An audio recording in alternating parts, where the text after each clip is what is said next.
Ada dalam mazhab Syafi'i kata bulu kucing najis kan? Tak kan? Bulu kucing bukan najis. Dan berdasarkan hadis tadi, innama hiya minat tawafina alaikum wat tawafat. Kucing itu dia merupakan binatang yang sentiasa berlega. Jadi bila berlega kena orang apa semua, pastilah kena bulu akan kena dan mungkin melekat kan. Jadi tidak dinyatakan apa hukum, maka kekal pada yang asalnya, itu tidak ada masalah. Sebab dia orang kata bulu ni bila pisah daripada kucing, bulu tu dia kira bangkai. Ada orang kata apa, bulu kucing bila berpisah daripada kucing hukumnya bangkai, jadi bangkai. Saya rasa mungkin mereka menggunakan hadis ma quti'a minal bahimati fahiya maitah. Apa yang terpotong daripada bahimah, iaitu binatang ternakan, maka hukumnya adalah maitah, bangkai. Terpotong sini artinya daripada badan dia, maksudnya kulit kan, ataupun lemak dia kan. Lemak kambing biri-biri yang belakang tu, kita nak makan lemak dia sahaja. Binatang tu kita tak nak kecau, nak tunggu binatang tu untuk apa? Untuk korban ke ataupun untuk anak kita balik kenduri nanti kan. Tapi tengok lemak kat belakang tu macam sedap kan, so kita potong itu saja, bius sikit dulu kan. Okay, kita doktor, anak kita doktor kata bius sikit, dia tak rasa, potong sikit, lepas tu kita letak dalam ubat. Cerita gantung lah, tapi tak tahu lah, mungkin ada orang buat gitu kan. Zaman-zaman dulu adalah dia mungkin dia potong sikit, bahagian tu saja, ekor saja dia nak. Dia nak masuk ekor, tapi yang lain dia tak nak. Okay, kalau itu tak boleh.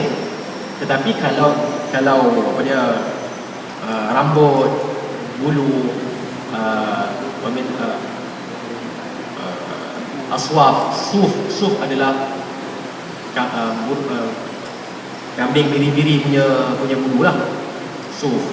Okay, sya'ar aswafiha wa sya'ariha, bulu binatang lain, contohnya macam unta kan. Unta ada bulu tau dekat dia, macam harimau, singa jugalah. Dekat badan, dekat dia punya leher tu ada bulu. Jadi zaman dulu digunakan, dia ambil bulu tu dan digunakan untuk manfaat. Tidak ada masalah itu, dibenarkan. Tidaklah menjadi najis. Okay, tidak menjadi bangkai. Itu setakat yang saya tahulah. Wallahu a'lam.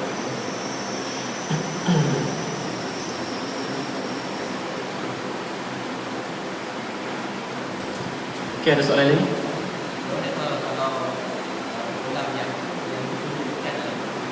Kolam yang dibela ikan dalamnya.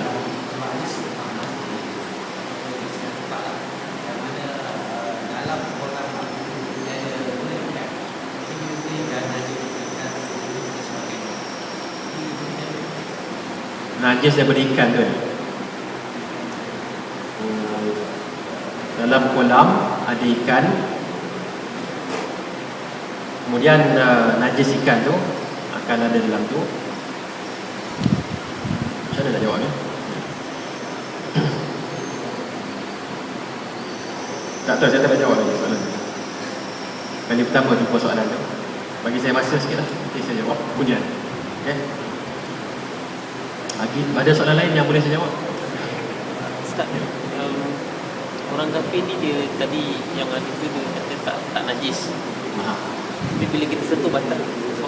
Wudu kita, bila kita sentuh dia, wudu kita batal. Bila kita sentuh dia, wudu batal. Wudu kita batal. Itu soalannya. Okey, soalan yang ni saya rasa saya boleh jawab, iaitu orang kafir kalau sisa minuman dia tidak najis, dia mengikut apa yang kita baca tadi. Dan kalau kita sentuh dia, adakah batal wuduk kita? Adakah batal wuduk kita kalau kita sentuh dia? Yang ni jawapannya ialah tidak batal. Tidak ada dalil yang menunjukkan wuduk kita batal. Okay? Yang ada dalil yang menunjukkan dengan sentuhan jadi batal adalah berkenaan dengan lelaki dan wanita. Aula mastumun nisa, ataupun sekiranya kamu semua ataupun kamu sentuh wanita. Itu pun ada khilaf dari sudut maksudnya. Setengah ulama mengatakan seperti yang Imam Syafi'i rahimahullah mengatakan maksud sentuh lelaki perempuan ialah sentuh. Okay? Manakala sebagian ulama yang lain mengatakan sentuh di situ artinya adalah berjima, bersetubuh. Okay? Satu khilaf yang ada, tapi tidak dilincang pula satu lelaki kalau Islam dengan kafir bersentuh. Dan kita janganlah nak tahu kita laki-laki lah kan, kita sentuh dia batal kan. itu memang tak ada dalil lah, jadi tidak boleh diamalkan. Sama juga dengan perempuan sama, tidak membatalkan.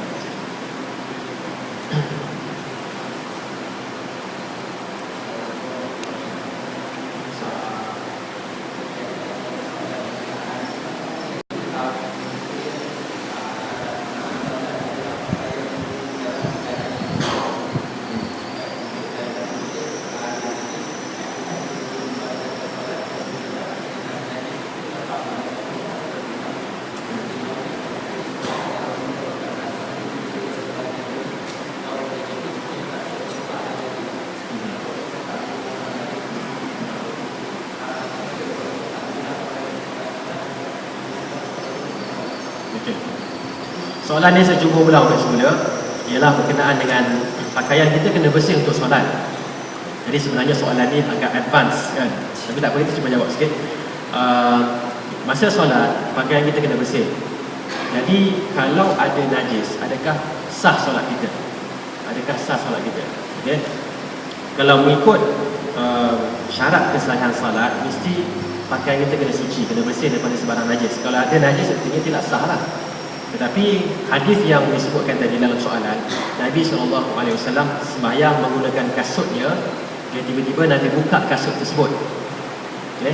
Dan lepas sembahyang, bila Nabi buka, para sahabat semua yang pakai kasut pun semua buka kasut. Okay? Dan Nabi SAW menceritakan, kenapa kamu bertanya, kenapa kamu semua buka kasut kamu? Mereka mengatakan, kami melihat Tuan, kami melihat engkau wahai Rasulullah menanggalkan kasut, lalu kami tanggalkanlah. Kan, kita kan kena ikut kan Rasulullah. Jadi Nabi mengatakan sallallahu alaihi wasallam bahawa Jibril datang dan memberitahu bahawa pada kasut itu ada najis. Okey. Tapi Nabi tidak mengulangi semula apa dia? Solat tersebut. Jadi ini menunjukkan kalau pertama ialah pastikan terlebih dahulu tak ada najis. Okey. Kalau ada najis, ubah. Pakai baju baru, kalau nak pakai kasut juga pakai kasut yang telah dibersihkan, okey. Tetapi itu yang pertama. Yang kedua ialah hadis itu menunjukkan sekiranya dalam tengah solat baru ternampak, baru kita tahu ada bahagian baju yang ada najis. Okey, maka di situ kalau kita boleh tanggalkan dan ubahkan, maka ubahkan dan teruskan solat. Jadi persoalannya ialah kalau tak boleh tanggalkan, barulah diberhentikan dan diulangkan semula lah. Okay. Wallahu a'lam. Tai cicak najis atau tidak? Tai cicak najis atau tidak kan? Tai cicak ni kalau ikut asalnya najis, memang najis cicak tu. Tetapi di dalam syariat Islam ada satu kaedah yang disebutkan oleh para ulama kita, iaitu ma ta'ummu bihi balwa, satu perkara yang sentiasa berlaku. Okay, maknanya cicak memang cari masjid, tenang kan agaknya dalam masjid ni. Okay. Jadi tak ada orang kacau kan, walaupun sebenarnya cicak ni perlu dibunuh. Okay, perlu dibunuh lah. Aisyah ada satu radhiyallahu anha, satu lembing yang khas digunakan untuk bunuh cicak. Dan Nabi pun SAW mengatakan, bunuh cicak, maqatala wazaratan, siapa yang bunuh cicak pada pukulan yang pertama dia akan dapat pahala yang banyak kan, pahala yang banyak lah. Pukulan kedua kurang sikit, pukulan ketiga kurang lagi. Okay. Jadi ini penting yang kita ringkaskan berkenaan dengan cicak ni. Memang najis, tetapi benda perkara yang ta'ummu bil balwa, yang banyak sangat susah untuk kita nak selamatkan diri kita daripadanya kan. Cicak banyak. Okay, kalau terkena tu tak ada masalah, dimaafkan. Okay. Itu perbincangan para ulama kita lah. Tapi kalau kita boleh bersihkan, lebih utama lagi. Saya rasa itu saja. Wallahu a'lam. Semoga apa yang kita pelajari dapat refreshkan semula apa sahaja maklumat yang ada pada kita berkenaan dengan al-taharah, dan semoga kita dapat mencari kebenaran daripada hadis-hadis Nabi SAW dan dalil yang sahih. Wallahu ta'ala a'lam. Wassallallahu ala nabiyyina Muhammad wa ala alihi wa sahbihi wasallam.